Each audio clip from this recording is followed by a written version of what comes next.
Bonjour, j'espère que vous allez bien et que vous passez une belle journée. Aujourd'hui, nous allons voir ensemble des mots, des expressions ou des sons qu'utilisent beaucoup les Français à l'oral, donc quand ils parlent. Ces mots, ces sons ou ces expressions sont en réalité des tics de langage. Donc c'est-à-dire des choses que vont glisser les Français, vont dire les Français quand ils parlent, donc ils vont les glisser dans leurs phrases, mais qui en fait n'apportent pas grand-chose. Ce sont un peu des mots parasites, inutiles, ils n'apportent pas du sens à la phrase, à ce qu'on dit. Donc pour quelqu'un qui ne parle pas français ou qui est en train d'apprendre le français, ces mots, ça va ajouter de l'incompréhension dans la phrase. Ça va rendre la compréhension plus difficile. Avant de commencer, pensez bien à ajouter les sous-titres à la vidéo. Ça rendra votre compréhension plus facile. Pensez aussi à vous abonner à la chaîne Hello French pour suivre toutes mes vidéos. Le premier mot que nous allons voir ensemble, c'est le mot petit. On se ferait pas un petit resto? Rajoutez petit devant tout et n'importe quoi pour rendre ça plus sympathique. C'est très français. Donc vous connaissez peut-être ce mot qui est l'opposé de grand.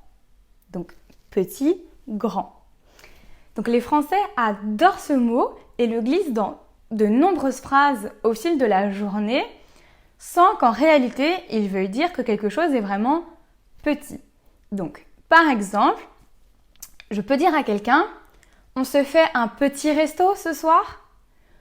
Ou je pourrais dire à quelqu'un « Super ce petit article que tu m'as envoyé » ou encore « Je t'envoie un petit mail ». Donc en réalité, on ne veut pas dire qu'on va dans un restaurant plus petit qu'un autre ou que l'article que j'ai lu était forcément de petite taille. On met le mot petit comme ça, un peu dans plein de phrases, comme pour les adoucir, pour rendre la phrase un peu plus sympathique. Mais vous l'avez compris, ça ne veut pas dire que les choses ne sont pas grandes. Le deuxième mot que nous allons voir, la deuxième expression, c'est l'expression « du coup ». T'es mon ami, mon confident. Alors du coup... j'adore quand on se prend dans les bras pour se dire au revoir. Et si vous venez en France et que vous parlez à des Français, c'est une expression qui revient très très souvent. Et à nouveau, c'est un tic de langage. Ça n'apporte pas beaucoup de sens dans la phrase, ça vient juste un peu parasiter. Donc si déjà vous essayez de comprendre un français alors que ce n'est pas votre langue maternelle, c'est un mot qui rend la phrase plus compliquée. Donc on peut le mettre en début de phrase, en milieu de phrase, en fin de phrase. Par exemple, je vais dire à quelqu'un dont je sais qu'il a passé un entretien d'embauche, donc pour un travail, je vais lui dire « Du coup, ça s'est bien passé ton entretien ?» Donc le « du coup », c'est comme si je veux dire « et alors, donc ?» Mais c'est vrai que ça n'apporte pas de valeur. Je pourrais juste dire « Ton entretien s'est bien passé ?»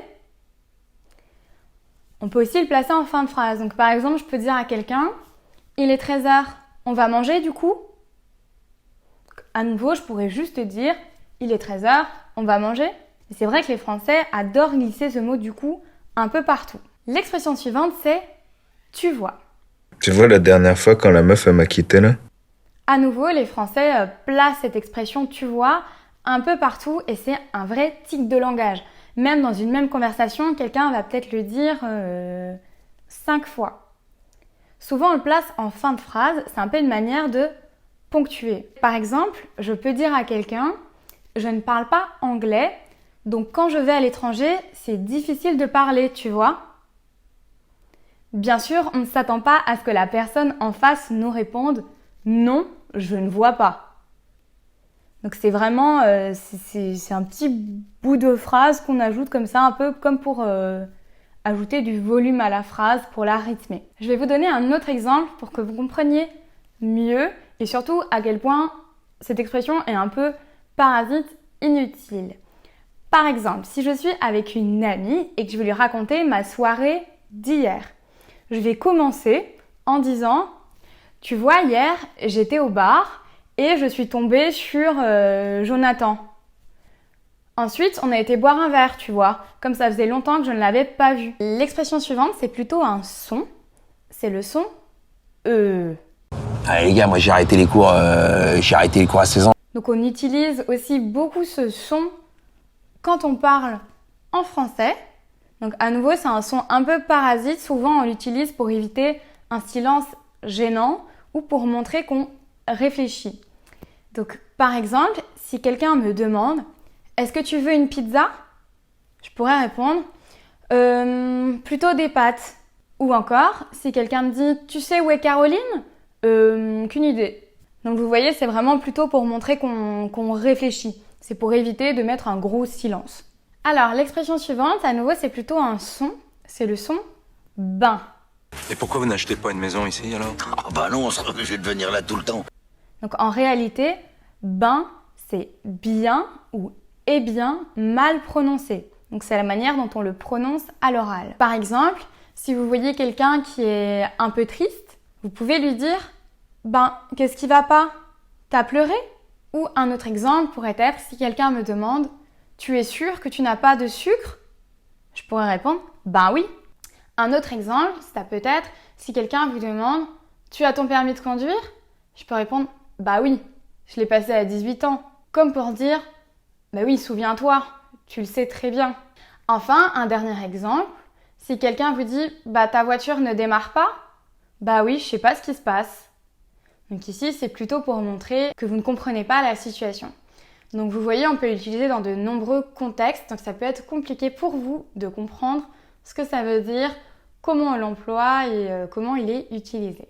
Alors, l'expression suivante, c'est le mot « voilà ». Puisque ce qui m'intéresse, c'est vraiment l'aventure humaine et rencontrer des gens, voilà. Parfois, on dit même « voilà, voilà ».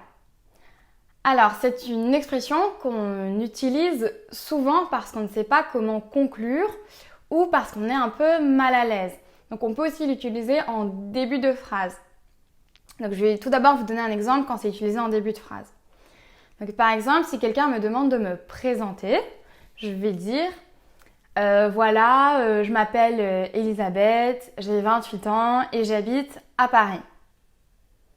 Donc c'est parce que je l'ai utilisé parce que je ne savais pas très bien comment débuter ma phrase, je n'étais pas très à l'aise. Donc souvent aussi on l'utilise en fin de phrase. Par exemple, en reprenant le même exemple, donc je peux dire je m'appelle Elisabeth, j'ai 28 ans, je vis à Paris, voilà. Donc c'est parce que je ne savais pas comment conclure, je voulais montrer à mon interlocuteur, à la personne à qui je parle, que j'avais fini. Alors enfin, le dernier son, donc la dernière expression que nous allons voir aujourd'hui, c'est le son 1. Ah ça pour être solide, elle est solide. Hein Serge? Qu'est-ce qu'il a à dire toujours un Serge, un Serge? Alors comme ben, 1 a de nombreuses significations, donc il faut un peu essayer de la déchiffrer, de la comprendre en fonction du contexte. Donc 1 peut à la fois montrer que vous êtes surpris, que vous êtes agacé, ou juste parfois il vient dans les phrases un peu pour ponctuer, donc pour ajouter un peu de ponctuation à une phrase à l'oral.